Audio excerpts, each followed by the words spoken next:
Welcome back to Takabolo Gaming. My name is Takabolo. We will continue our tutorial playthrough, and we're playing as Castile. And for this week's couple of episodes, I think the goal will be to complete Discover the Caribbean, which is going to require a little bit of stuff. We are going to keep it on speed 4 just to get a little more time in these videos. You may want to keep it on speed 4, you may want to keep it on speed 3. I don't really know what you would want to do in your playthrough. It's whatever you're comfortable with. We do have holy moly,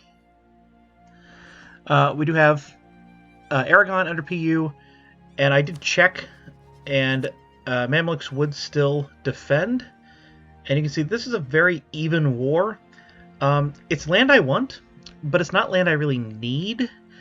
This is a winnable war, but I would honestly wait until the Papal State or Austria, or if you could get some other ally involved, such as if you were able to ally the Ottomans or something. I would wait until one of them is able to join in, or until the Mamluks themselves are gone and have lost that Defender of the Faith. That's me. Okay, so we have an event here. Doesn't really matter what it is here because we only get to choose one option.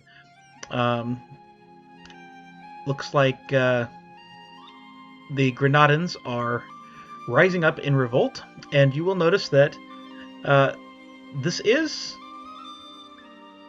something that aggravates me, honestly, that the Grenadin nation had a force limit of like 7, if I remember correctly, maybe less.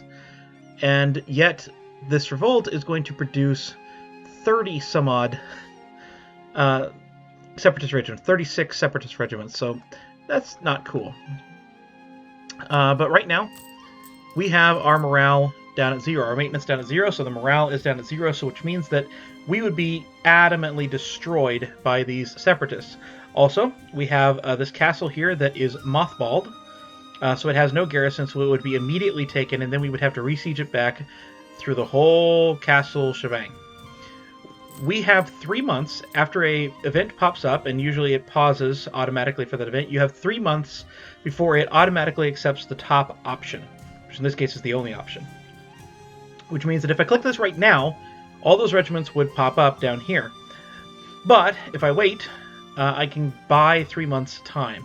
So if I quickly bring my army maintenance up, these guys are also recouping their morale, because when you switch unit, which is the last thing we did in the last one, all of those units go down to 0 morale, and they have to be built back up.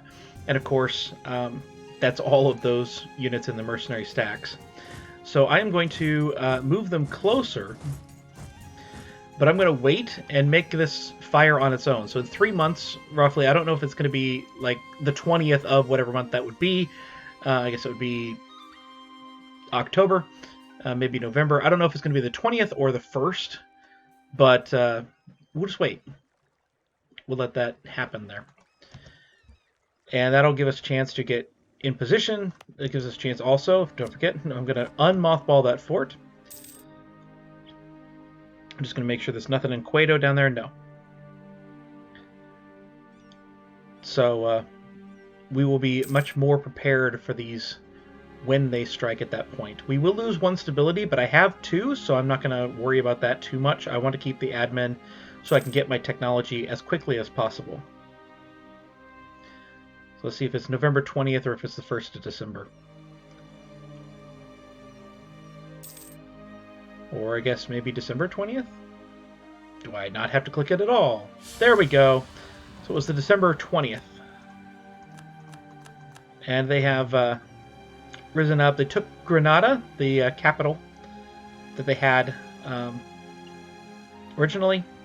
They just took that. So I'm going to try and defeat these 2 first. The reason is they haven't occupied their land yet.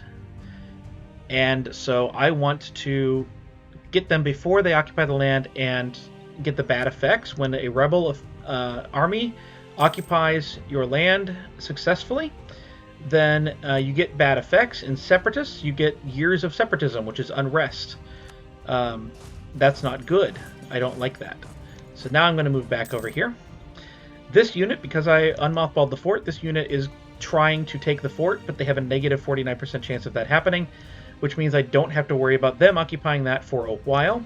So we're just going to get in position, and then we're going to attack the Separatists here in Granada, get them and wipe them out with my combined army. And now I'm going to take that combined army, and I'm going to actually get my regulars off.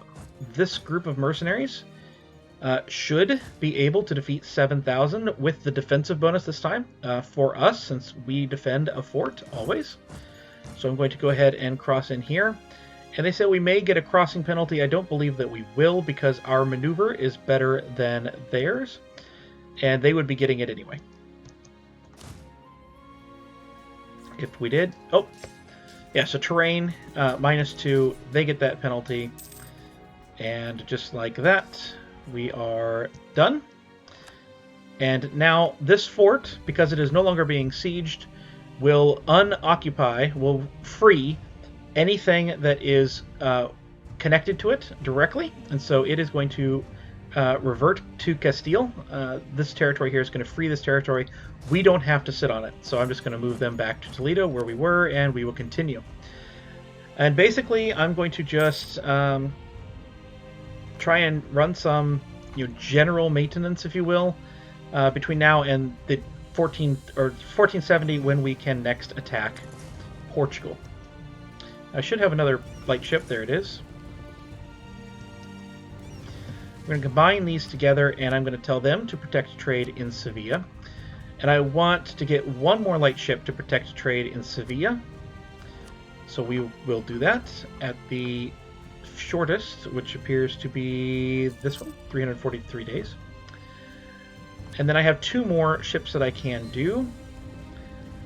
I think I'm going to just do some more of these light ships. 346 days, 350 days. I'm going to trust that the same ones that they just came out of are indeed the same ones that we should be doing. Now, normally, I would try and get 10 light ships for Sevilla and then do 10 light ships upstream, just following these arrows up, but I can't actually get there. So I might do 10 in Safi here. It's not going to be much, but it's something at least.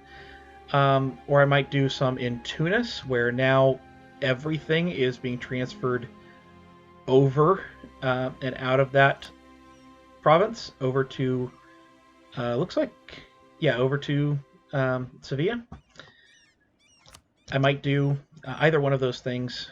But in this case, I think since it's only going to be a couple of extra trade ships, then I will go ahead and just put them all in Sevilla. Now, this seems like it's a follow-up event to the previous event. I can actually convert everything to Catholic, and I can probably change the culture in those areas. And presumably, if I took that option, SUS would get an event on whether they could bring them in. This would fulfill a mission. We do have a mission, if you recall, that is convert Iberia. Everything would be in the Christian religious group. That seems to be the case. At the cost of 2 stability, which isn't really that bad. It would be ducats otherwise, as our mercenary continues to work at 0.16 ducats. He's working. It's going to take several hundred months to get that done. We could do that. We would have to get back up to at least 0, preferably get all of them by using up our admin points, which would probably be all the admin that we have built up there. Or we can gain 1 stability, get back to +2 where we were, and we would have to convert these by money again. I'm going to go ahead and do this and gain 1 stability. It's not completely wrong to do the other way. That would, earn that mission, which was a pretty powerful mission. It gave us claims on, if I remember correctly, it gives us claims on a lot of stuff in Morocco. But I'm keenly aware that I can't attack Morocco right now because of the Mamluks. And I want to get to colonizing. I want to get to Admin Tech 5 so I can get my first idea group, and that means I don't want anything to do with losing that much admin power. Now you'll notice that we are up over 1,000 diplomatic power. We can be there because of the fact that we are behind so far in the institution, but we can't go too much further. We can only get to 1,138, so I really, really hope that we can get our admin tech in time. We might have to either develop a few provinces with the Diplo, or just eat a couple of months gain. And I probably will develop, but either one's, kind of okay if we wind up in that spot. Now, Denmark is at 144, and they will accept an alliance. I would like to do that. This is just another big nation.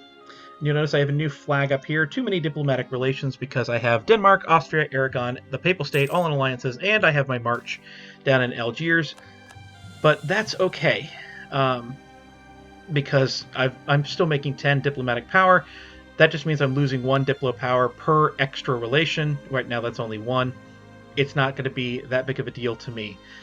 I can't improve anymore, and I was just randomly clicking, and it maintained recall the diplomat. There's nothing that can be gained from keeping that diplomat in Denmark, so we'll bring him back. Our official has earned a reputation. This is a relatively common event. You can just pick what you're going to lose. In my opinion, losing 10 legitimacy, it's going to go back up on its own, versus losing a stability where you have to pay that out of admin. There's no question legitimacy is the better option, even though being a little bit less legitimate does create unrest in and of itself. It won't be too much unrest. It won't be too bad. I am going to re-mothball that by hitting H, or by clicking that check mark down there. They want a royal marriage. I will royal marry. That is always a good thing. And we are close to our maximum on monarch power. We will hit it in a couple of months. And we will need to develop a little bit from that. Although we could gain 50 inflation and gain 50 admin, and that might well be enough to hit it right on time. This is the last month. If we go one more month, we will lose 6 of that monthly power. It will get to 1,138, and the other 6 will remain undone. But I can take that national idea this month, which is great. So we will take admin tech level 5, and that gets us to our first idea group. So let me go ahead and talk about ideas. Each nation gets up to 8 idea groups that you get. It's at admin tech 5 you get 1, then admin tech 7, admin tech 10, admin tech 14, admin tech 18, 22, 26, 29, etc. Most games that I play, at least, I only get the first 5, and I'm done before we get to these last few techs. But theoretically, you can get all 8. You also get some ideas just as a nation. Castilian ideas are really good. Spanish ideas, when you form Spain, are even better. But here in their traditions, these are at the start of the game. You get certain things. For Castile, that is morale of armies plus 15 and national sailors modifier national sailors modifier plus 10. I don't know why it says plus 5 in that and plus 10 in the tooltips, but yeah, it doesn't really matter. Sailors don't matter, but morale of armies plus 15 is gigantic in wars. In fact, it's probably what would have let us beat the Mamluks. Had we fought the Mamluks, we probably could have won, like I said, but if you don't need the land, which I don't need the land, there's no point in fighting it. Unless you just want to do it and you have confidence in yourself. Then you have, every nation has their own idea group in and of itself, national ideas. For us, we have the Reconquista, which is yearly army tradition decay. We can get a missionary and get missionary strength. We can get production efficiency would be next. Colonists +1 would be next. Diplomatic reputation and a chance of new heir. And then institution spread, and then monthly autonomy change. These are almost always good, but in the case of Castile, they're really, really good. In the case of Spain, they continue to be really, really good. You unlock these by getting 3 ideas, which are these individual things inside these idea groups. Once you get all 7 of them, you get the last thing down there. Once you've gained all Castilian ideas, so you've taken 21 ideas, which is the first 3 idea groups usually. Then you get that last one, which will be, for us, Global Settler Increase +25, which is gigantic for a colonizing nation. So I have a more in-depth idea guide earlier in the tutorial. I will try and put that in a card up here if I can figure out how to make that work. But I'm going to briefly go through each of the idea groups, tell you whether I think they're good, bad, or situational, when I might take them, and what I would specifically take them for, just to give you kind of an idea of what are you picking. I will mention that a lot of people talk about taking ideas to identify a need right now. I don't recommend taking ideas to rectify a need right now. I recommend taking ideas, kind of knowing in advance what the general thing you're going to be doing, and taking an idea to rectify a need you know you're going to have for a long time or for the future. So if you're deciding between a couple of different idea groups, then yes, answer what you need right now, but they should be ones you were already considering. You shouldn't just consider, say, quantity ideas just because you're running out of manpower in that moment. There's buildings and things that can help out for almost all of these things in a kind of crisis moment. So let's go through. Innovative Ideas is a very good idea group. It's not the top idea group in admin, but it's very, very good.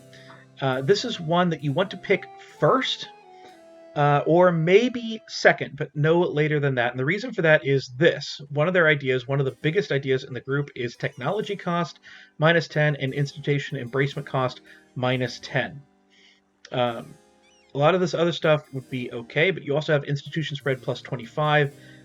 This is the main stuff. Idea cost, technology cost, institution embracement cost, and institution spread. And the later you go in game, the fewer ideas you're going to be picking with that discount. The fewer technologies you're going to be picking with that discount. The fewer institutions are going to spread faster or be cost less. So the group lowers in its importance as you go through the game. So this is one you want to take first or second or not at all. Then you have religious. Oftentimes religious and humanist are said to go together. They're basically both dealing with the question of what do you do with people that aren't your religion in your country. If you take humanist, this is about just living with them. So you have tolerance of heathens there, and I think there's tolerance of heretics here. +2/+2, which will greatly reduce the unrest in those provinces. You also have national unrest -2, which also greatly reduces the unrest. And you have religious unity +25 just straight up, so that you can just kind of coexist with the other religions in your country. So this is one. Humanist here is one that if you don't want to worry about converting them, you would take humanist. If you want to worry about converting them, you would take religious. And religious helps you get more mercenaries. Missionaries give them better strength, have more stability, which increases your missionary strength as well, and it reduces the cost for doing religious conversion. One of these two is usually picked in most of my games. Neither of them are essential. Personally, I lean more toward religious being the way to go. But humanist is not terrible, and it has grown on me as I have taken it in a couple of games recently and kind of witnessed some of its better effects on that side. I would take one of these two at some point, but not both. Economic is basically trying to deal with taxes. So you have the tax modifier, you have construction costs. You can build more buildings to increase the taxes. Inflation reduction, which is really, really good. Interest, monthly autonomy change. And then there is production efficiency, which is trade related, but it's kind of the only real one. Economic ideas is good. It's kind of second tier for administrative in my opinion, but it's not terrible to take, especially if you have a bunch of gold mines, because that inflation reduction really does help with the gold mines. Next is expansion. Expansion is A tier for a nation that is colonizing, and do not take for anyone else. But the only thing that's good is diplomatic relations. Although it has actually gotten better with the 1.30 patch because of its ender, the minimum autonomy in territories. If you don't state something, it's 90% autonomy. This would reduce it to 80%, which is effectively doubling the territorial value. So expansion has increased somewhat. So if you are not planning to state a lot of your conquests, if you're planning on going very, very, very big, maybe expansion has some benefit there, but honestly, I would still go administrative and just state it. But expansion has not one, but 2 colonists, as well as a settler chance and a global settler increase there. So really, really important for colonizers. This is going to be the second one you're going to take as Castile. And then lastly, in the administrative group is administrative ideas. Every one of these groups has one that reduces the tech cost by 10%. In administrative, it is administrative. In diplomatic, it is diplomatic. And in aristocratic, it is, or in military, it is aristocratic, because we don't have a military idea. Administrative is about coring. It's about growing fast. The core creation cost is really, really nice there. And then at the end there, governing capacity, which increases the number of things you can make states at that decreased cost. It also is for mercenaries. So you want to take mercenaries, then administrative ideas is for you, because mercenary cost to recruit, mercenary maintenance to uphold, and their manpower goes up. So that's really what administrative is about. It's about expanding your core holdings as much as you can. Administrative is A tier, religious is A tier, humanists A minus tier, and then expansion is only for colonizers, although a little bit more understandable otherwise. And economic and innovative are probably B tier to me. In diplomatic, we have espionage ideas. Espionage are not great. The main reason you would take them is for this aggressive expansion impact. But honestly, there's other ways around that, and they're not great. And the fact that the yearly corruption, there's not as much corruption problems as there were in previous patches. I would personally not take espionage ideas, but it's not terrible. You do get the aggressive expansion impact, and you do get this diplomat here, which is not terrible. Diplomatic ideas are, in my opinion, the best idea group in the game. It is one you want to take at some point in every game, if at all possible. You get not 1, but 2 extra diplomats, which is huge, especially if you're in the HRE. You get a diplomatic relation. You get improved relations, which is okay, but then you get 2 diplomatic reputation, which makes everyone like you better. You get province war cost minus 20, which makes everything you take in a war cost less, so you can take more. And then, of course, you get that diplomatic technology cost, and most importantly, the lowering of stability on every diplomatic action gets reduced. So if I were to try and declare a war and I didn't have a CB, instead of costing 2 stability or even 5, it'll cost 1 or 3. So it's this is the most important idea group in the game, I think, and a lot of times I take it in the first couple of ideas there. It also has some really good policies. We'll talk about policies maybe in a future video, but diplomatic has some of my favorite policies as well. Trade ideas is for nations that are trading. It's just for trading. It has global trade power. You get extra merchants. You actually get 3 with the kicker over here. And then you also get some benefits to trade steering, trade efficiency. It really does help your trade. This is something that you don't want to take in the first 3. Maybe the 4th trade starts to become important by then. if you are a nation that is relying entirely on trade, if you're a nation who owns some of the end nodes. I will be getting a trade guide up, and we'll talk about a lot of this stuff then.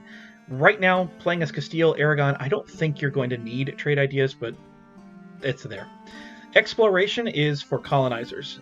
The main thing it has is this first two. The quest for the New World allows the recruitment of explorers and conquistadors, which is how you colonize, or how you find things to colonize, and then of course you get that colonist in the second group to let you actually colonize. It also increases your colonial range, which we'll talk about when we are colonizing in a bit, and then gives you some settlers. And then the big one for exploration, the other reason to take it is that it gives you a naval force limit modifier plus 25. So it increases your navy. This is primarily under the thought of, well, if you have a empire that's stretching the New World and the Old World, you're going to need more ships. But you can take exploration just for the naval force limit modifier here, because the other one is maritime. And exploration has better side things, specifically the colonist, which will help you grow and kind of expand when you can't expand otherwise, that maritime just doesn't have. Also, this allows you to fabricate a claim in any overseas colonial region, which we'll talk about when we are colonizing. This, by the way, is the idea you want to pick first as Castile.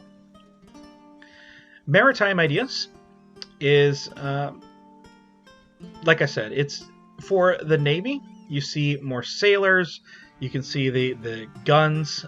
This is the main reason you would take Maritime Ideas. In fact, the only reason I think you would take Maritime Ideas is plus 50 naval force limit modifier. The rest is nice, but you can get it from buildings and other things. And then last is Influence Ideas, which is about vassals. So you get income from vassals, you get diplomatic annexation cost of minus 25, you get an extra vassal, you get extra diplomatic reputation, which not only makes people like you more, but in this case also helps you integrate faster. You spend more of your diplo power per integration.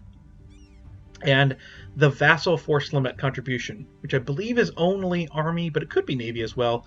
So the amount of force limit that we get from having Algiers would go up by 100%. I don't know what it is. I think it's probably like 1. Now it'll go up to 2 or something like that. And importantly, the cost in diplomatic power for taking things you did not have a claim on in wars is minus 50%. Influence is really, really good for vassal play. I like to play vassal play, and that's there. Influence you want to pair with administrative ideas, and that will give you an extra, let me find influence on here, with that policy, which is the Vassal Integration Act, it gives you an extra minus 20 to diplo annexation, which combined with this gives you an extra 45%, so basically it costs half to integrate what it otherwise would. In my opinion, diplomatic ideas A+ tier, influence is A tier, exploration is only colonizers, maybe if you're really hurting on Navy, but again, this probably could be done by buildings. And then trade is probably B tier, and then maritime and espionage are lower tier. C tier, D tier, whatever you want to call it. Don't take those. Lastly, on the military ideas, there is one that's not on here. If you are a republic, you get plutocratic ideas. If you are a republic, take plutocratic ideas, just period. Take them first. They're really, really good. If you're anything but a kingdom or but a republic, and so in this case we're a kingdom, you have aristocratic ideas. This is about cavalry. You could take it just for the military technology cost there, but for the most part, this is about cavalry, and they're good, but they're kind of all over the place, and I don't like ideas that are all over the place. I want, things to be pretty solidified. So honestly, I wouldn't take aristocratic ideas, but it's not terrible. You do have the military technology cost. You do get a diplomat. That's nothing ever to shake a stick at. And you do get manpower from it. So they're not terrible. Offensive ideas are really good. You get stuff for your general. You get a guaranteed shock pip. You get a guaranteed fire pip, and I think that's it. And then you also get siege ability, so you siege faster than your enemies. You get 20% land force limit. You get 5 discipline, which is gigantic in battle, and you recover morale faster. So offensive is where you get discipline, and there's a lot of policies that also give you discipline as well. Defensive ideas is about morale, mostly. So you have the plus 15% morale, which is really, really good as Castile/Spain, and honestly, I would take defensive ideas third as Castile/Spain, just to really double down on I have way more morale than you. You also get, your general gets maneuver, which is nice, and then your armies are cheaper. So really, offensive and quantity are about fielding more troops than the enemy, and defensive and quality are about losing fewer troops than the enemy. Then you have these last ones are really about defense. Your forts cost less, you reinforce faster, you take less attrition, and your enemies take more attrition.